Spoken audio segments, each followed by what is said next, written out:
Daerah Memilih. Daerah Memilih. Program khusus Radio Republik Indonesia selama tahapan periode pemilihan Pilkada Daerah 2024 yang mencerdaskan, disajikan secara berimbang, independen, netral, dan imparsial. Daerah Memilih. Simak pada semua program siaran radio dan kanal platform digital RRI mulai Jumat 6 September 2024 pukul 8 waktu setempat.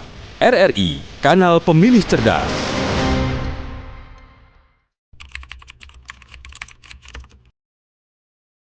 Terkait dengan tahapan pemilihan gubernur, wakil gubernur, bupati, wakil bupati, kita sudah memasuki, kita telah menyelesaikan beberapa tahapan besar. Yang pertama itu mulai dari tahapan pemutakhiran data pemilih, kita sudah berjalan. Ada dua tahapan besar, tahapan persiapan dan tahapan pelaksanaan. Tahapan persiapan ini yang pertama adalah persiapan seluruh regulasi. Lalu yang kedua, persiapan seluruh badan ad hoc. Badan ad hoc penyelenggara, baik itu dari tingkat distrik, tingkat kampung, nanti yang terakhir 1 bulan sebelum pelaksanaan atau tanggal 27 Oktober kita akan pembentukan KPPS, kelompok kerja pemungutan suara untuk tingkat TPS. Jadi untuk tahapan persiapan sudah selesai, sambil berjalan itu persiapan regulasi-regulasi yang lain. Lalu kita sudah masuk dalam tahapan pelaksanaan. Tahapan pelaksanaan ini yang pertama kita sudah mulai dengan tahapan pemutakhiran data pemilih. Tahapan pemutakhiran data pemilih ini sudah berlangsung dengan tahapan pencocokan dan penelitian. Lalu kita masuk dalam tahapan pelaksanaan besar yang kedua, yaitu tahapan pendaftaran pasangan calon. Dan tahapan pendaftaran pasangan calon sudah kita laksanakan serentak di seluruh tanah Papua Selatan, yang mana dari tanggal 27 sampai dengan 29 Agustus kita ketahui bersama bahwa yang mendaftar kurang lebih ada 19 pasangan calon dengan perincian calon gubernur, pasangan calon gubernur dan wakil gubernur berjumlah 4 orang, berjumlah 4 pasangan calon. Lalu Kabupaten Merauke ada 4 pasangan calon, Kabupaten Bovendigul ada 4 pasangan calon, Kabupaten Asmat ada 2 pasangan calon, dan Kabupaten Mapi ada 5 pasangan calon. Jadi kurang lebih 19 pasangan calon, yang mana sementara kita hari ini rencana sesuai dengan tahapan PKPU tahapan dan jadwal, kita akan memberikan hasil penelitian administrasi pasangan calon kepada 19 pasangan calon setelah kami memperoleh hasil pemeriksaan kesehatan. Hasil pemeriksaan kesehatan sudah dilakukan oleh tim dokter dari Rumah Sakit RSUD Merauke dan sudah diplenokan, hasilnya sebentar diberikan, dan selanjutnya kami akan memberikan apakah syarat calon tersebut memenuhi syarat atau belum memenuhi syarat. Sehingga nanti setelah tanggal hari ini kita menyerahkan, lalu ada tahapan masa perbaikan. Masa perbaikan dokumen persyaratan calon yang statusnya belum memenuhi syarat. Itu masa perbaikan kurang lebih 3 hari dan akan dilanjutkan ketika tahapan khusus untuk rekes pemeriksaan kesehatan. Hasil pemeriksaan kesehatan ini ada 3 hal yang diperiksa, yaitu kesehatan jasmani, rohani, dan bebas narkotika. Ketika kalau tahapan rekes ini ada 2 hasil, yaitu hasilnya mampu dan tidak terindikasi. Kalau tidak terindikasi, dalam hal ini tidak terindikasi penggunaan narkotika. Ketika tahap 2 hasil itu ada, maka calon tersebut akan lanjut ke tahapan berikut. Tetapi kalau hasil rekesnya dinyatakan tidak mampu atau terindikasi, maka calonnya akan dinyatakan tidak memenuhi syarat, sehingga partai politik pengusung atau gabungan partai politik pengusung wajib mengganti pasangan calon. Jadi kita menunggu hari ini tim dokter pemeriksa dari Rumah Sakit Umum Daerah Merauke akan menyerahkan kepada KPU 4 kabupaten plus provinsi. Jadi sebentar kita akan umumkan melalui silon maupun melalui pertemuan tatap muka hasil dari penelitian administrasi dan hasil dari pemeriksaan kesehatan. Sehingga nantinya seluruh tahapan ini, tahapan pendaftaran pencalonan atau tahapan pendaftaran pasangan calon akan bermuara pada tanggal 22 September, yaitu penetapan pasangan calon. Setelah penetapan pasangan calon, kita akan masuk dalam tahapan penarikan nomor urut, itu tanggal 23 September, lalu kita mulai start kampanye di tanggal 24 September hingga H-3 sebelum pungut hitung. Iya. Mungkin itu tahapan besarnya, dan kita akan masuk pada tahapan puncak, yaitu pungut hitung di tanggal 27 November, lalu tahapan rekapitulasi secara berjenjang dari tingkat TPS ke kampung, lalu ke distrik, ke kabupaten, dan ke provinsi. Mungkin itu kurang lebih tahapan garis besarnya. Pertanyaan yang bagus dan juga untuk menggugah setiap kami, baik itu kami sebagai penyelenggara, ketika kita bicara tentang pemilihan atau kita sebut dengan pilkada, ketika kita sebut dalam bahasa aturannya pemilihan gubernur, wakil gubernur, atau selanjutnya disebut pemilihan. Pemilihan ini sarana kedaulatan rakyat untuk memilih seorang pemimpin. Yang ini pemilu menjadi tanggung jawab bersama, seperti apa yang tadi Mbak Violeta sampaikan.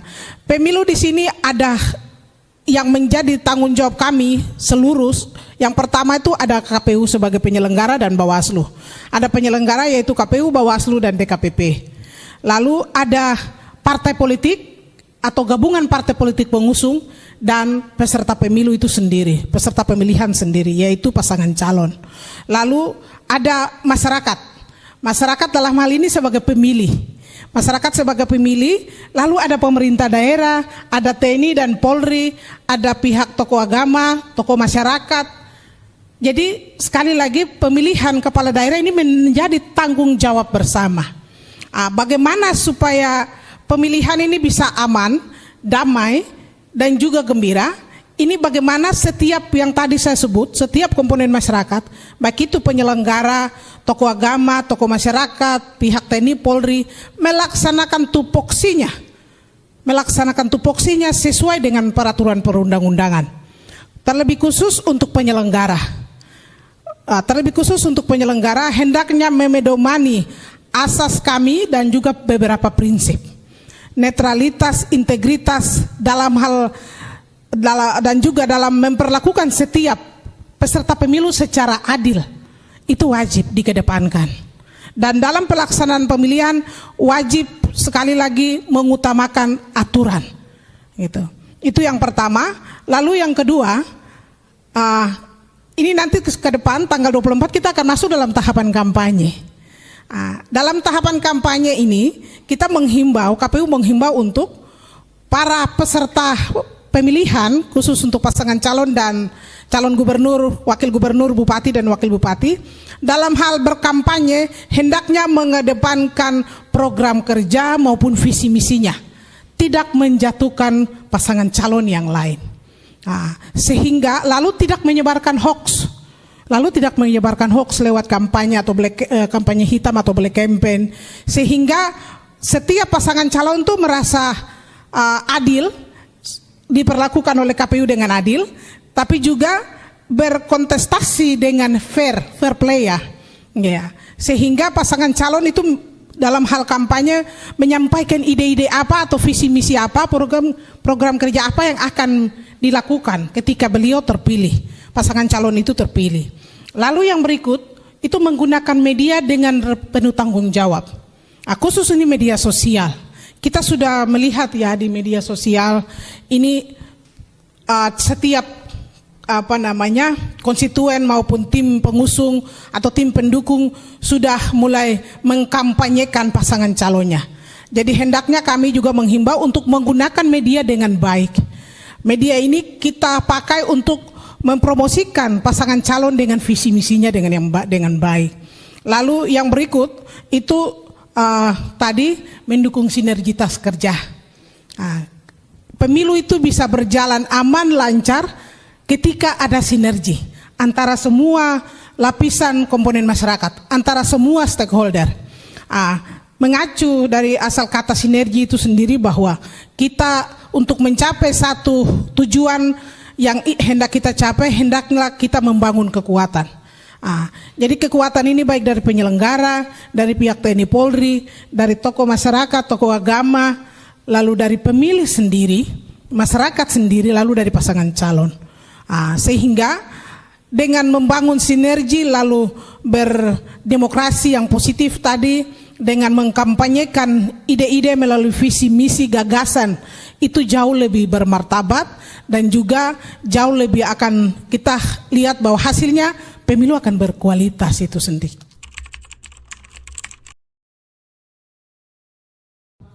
RRI, pertama-tama saya apresiasi luar biasa kepada RRI sebagai corong dan media dalam mempublikasi seluruh informasi tahapan pemilu tahun 2024 yang lalu maupun sekarang tahapan pemilihan kepala daerah.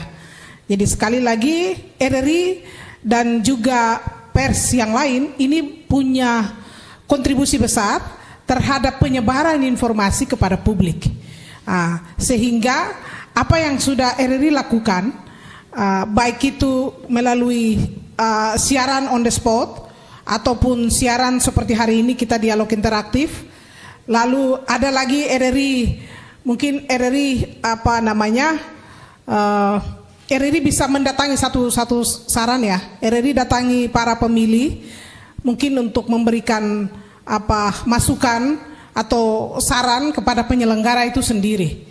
Ya, itu mungkin satu agenda yang RRI bisa lakukan, karena selama ini RRI dengan penyelenggara saja, belum dengan peserta pemilu maupun dari pemilih. Sehingga bisa informasinya berimbang, baik itu dari penyelenggara pemilu, dari peserta pemilu yaitu pasangan calon dalam hal pemilihan kali ini, dan juga dari peserta dari pemilih, sehingga informasinya berimbang. Kami penyelenggara maunya pemilih dan pasangan calon seperti ini, tetapi pasangan calon maupun pemilih mau penyelenggara seperti apa, supaya ada keseimbangan dalam memberikan informasi maupun dalam memberikan saran. Gitu. Itu mungkin satu saran program yang bisa RRI buat. Lalu yang berikutnya, mungkin RRI ketika KPU sudah menetapkan pasangan calon, RRI bisa menghadirkan para pasangan calon untuk lebih memberikan saran ataupun mengajak pemilihnya, terutama konstituen, dalam berdemokrasi yang santun. Ini demokrasi yang bertanggung jawab. Itu mungkin dua program yang kami saran RRI bisa lakukan dalam hal ini. Tetapi yang pertama, apresiasi untuk RRI dan juga pers yang lain, karena lewat media seluruh tahapan penyelenggaraan pemilu, baik itu pemilu presiden dan juga pemilu legislatif sudah berjalan dengan baik, dan informasinya sangat baik dipublikasi oleh RRI. Dan pada tahapan pemilihan kepala daerah ini peran RRI lebih maksimal lagi. Daerah Memilih. Daerah Memilih. Program khusus Radio Republik Indonesia selama tahapan periode pemilihan Pilkada Daerah 2024 yang mencerdaskan, disajikan secara berimbang, independen, netral, dan imparsial. Daerah Memilih. Simak pada semua program siaran radio dan kanal platform digital RRI mulai Jumat 6 September 2024 pukul 8 waktu setempat. RRI, Kanal Pemilih Cerdas.